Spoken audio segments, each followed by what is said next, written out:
السلام علیکم دوستوں، کربلا کا واقعہ حضرت امیر معاویہ رضی اللہ تعالیٰ عنہ کی وصال کے بعد آپ کے بیٹے یزید کو خلافت مل جاتی ہے۔ یزید ایک بدترین اور بدبخت شیطان تھا، شرابی تھا، جانی تھا۔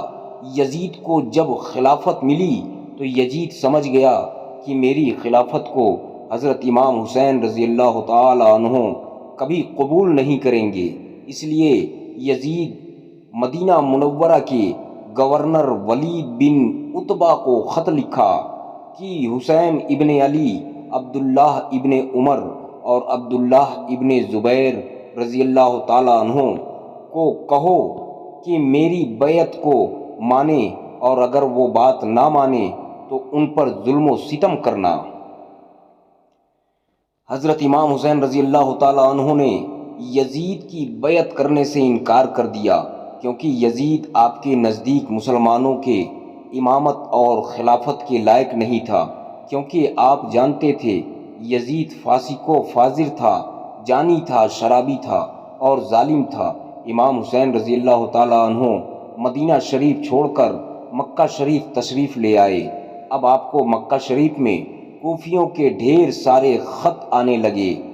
ان خطوں میں لکھا ہوا تھا، اے امام حسین، آپ کوفہ تشریف لے آئیے، یہاں پر یزید کا ظلم و ستم بڑھتا چلا جا رہا ہے، ہم آپ سے ہی بیعت کریں گے، یزید کی بیعت ہمیں ہرگز قبول نہیں ہے۔ حضرت امام حسین رضی اللہ تعالیٰ عنہ نے حالات کو سمجھنے کے لیے اپنے بھائی مسلم بن عقیل رضی اللہ تعالیٰ عنہ کو یہ کہہ کر کوفہ بھیجا کہ جاؤ، جا کر وہاں کے حالات معلوم کرو، وہاں کے حالات کیسے ہیں۔ جب مسلم بن عقیل رضی اللہ تعالیٰ عنہ کوفہ پہنچے تو وہاں کے لوگوں نے بڑے ہی احترام کے ساتھ آپ کا استقبال کیا۔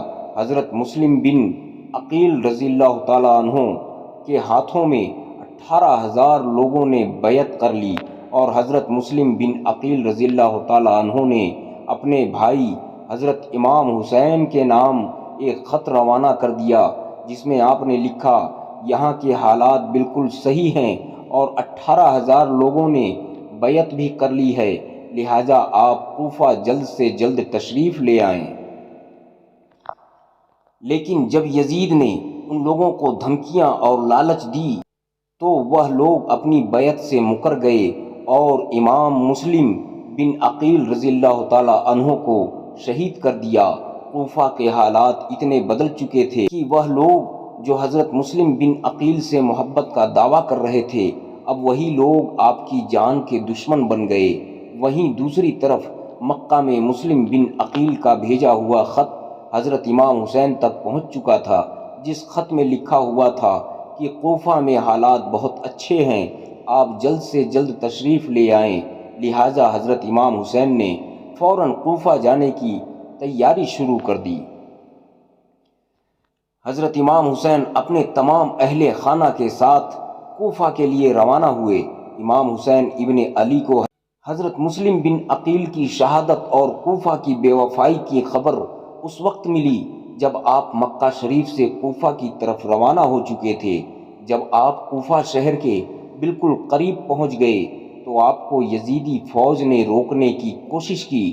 حضرت امام حسین نے فرمایا کہ میں تم لوگوں کے بلانے پر ہی کوفہ شہر میں آیا ہوں، اگر تم لوگ چاہتے ہو کہ میں نہ آؤں تو واپس جانے دو، میں جانے کے لیے تیار ہوں۔ یزیدی فوج نے حضرت امام حسین کو کوفہ شہر میں داخل نہیں ہونے دیا، لہٰذا حضرت امام حسین اپنے پورے قافلے کے ساتھ اپنا راستہ بدل لیے۔ چلتے چلتے جب آپ ایک چٹیل میدان میں پہنچ گئے تو آپ نے ایک شخص سے سوال کیا کہ یہ کون سی جگہ ہے؟ اس شخص نے کہا، اس جگہ کو کربلا کہا جاتا ہے۔ آپ نے فوراً اپنے پورے لشکر کو حکم دیا کہ یہیں پر خیمہ لگا دیا جائے۔ محترم عزیز دوستوں، اس طرح سے حضرت امام حسین کربلا میں پہنچے۔ ادھر یزیدی فوج کو جب اس بات کا علم ہوا کہ حضرت امام حسین نے اپنا خیمہ کربلا کے میدان میں لگایا ہوا ہے تو یزیدی فوج نے بھی فوراً کربلا کے میدان میں پہنچنا شروع کر دیا۔ یزید کی جو فوج کربلا پہنچ رہی تھی ان کی سپہ سالاری ابن سعد کر رہا تھا۔ حضرت امام حسین نے ابن سعد سے کہا کہ یا تو تم مجھے یزید کے پاس لے چلو یا پھر مجھے اپنے شہر مکہ واپس جانے دو، لیکن ابن سعد ان دونوں باتوں میں سے کوئی بھی بات نہیں مانی اور وہ آپ کو بیعت کرنے پر مجبور کرتا رہا، لیکن حضرت امام حسین نے اس کی بات سے انکار کر دیا۔ دن گزرتے گئے اور 3 محرم کا دن آ گیا۔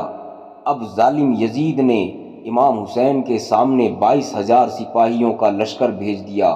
دوسری طرف حضرت امام حسین کے ساتھ 82 لوگ تھے، جس میں عورتیں اور بچے بھی شامل تھے۔ کتنی حیرت کی بات ہے کہ یزیدیوں میں امام حسین کا اتنا خوف تھا کہ جہاں امام حسین صرف 82 لوگوں کے ساتھ میدان کربلا میں تھے، جس میں عورتیں اور بچے بھی شامل تھے، وہیں یزید نے مقابلے کے لیے آپ کے سامنے 22,000 کا لشکر بھیج دیا، جو کہ امام حسین کے سامنے 100 گنا سے بھی زیادہ تھا۔ امام حسین کے سامنے یزیدی فوج کے حوصلے پست ہو گئے اور ان لوگوں میں سے کسی میں بھی اتنی ہمت نہیں تھی کہ وہ حضرت امام حسین سے مقابلہ کر سکیں۔ آخر کار انہوں نے یہ فیصلہ کیا کہ اگر امام حسین کو ہرانا ہے تو ان کا پانی بند کرنا پڑے گا، تبھی ان کا مقابلہ کیا جا سکتا ہے۔ دن گزرتے گئے اور 7 محرم کا دن آ گیا اور 7 محرم کو ہی یزیدی فوج نے امام حسین کے قافلے والوں پر پانی بند کر دیا۔ آپ کو بتاتے چلیں کہ کربلا کے میدان میں پانی کا کوئی بھی انتظام نہیں تھا سوائے نہر فرات کے، لیکن 7 محرم کے دن نہر فرات کا پانی بھی حضرت امام حسین کے خیمے والے لوگوں کے لیے بند کر دیا گیا۔ حضرت امام حسین اور ان کے ساتھ موجود تمام نوجوان لوگ تو اس پیاس کو برداشت کرتے رہے، لیکن چھوٹے چھوٹے بچے اور عورتوں کا پیاس کی وجہ سے برا حال ہو چکا تھا۔ فوج یزید جو چاروں طرف سے امام حسین کے گھر والے اور تمام ساتھیوں کو گھیرے ہوئے تھی، انہوں نے یہ طے کیا کہ اب 9 محرم کے دن امام حسین کو قتل کر دیا جائے۔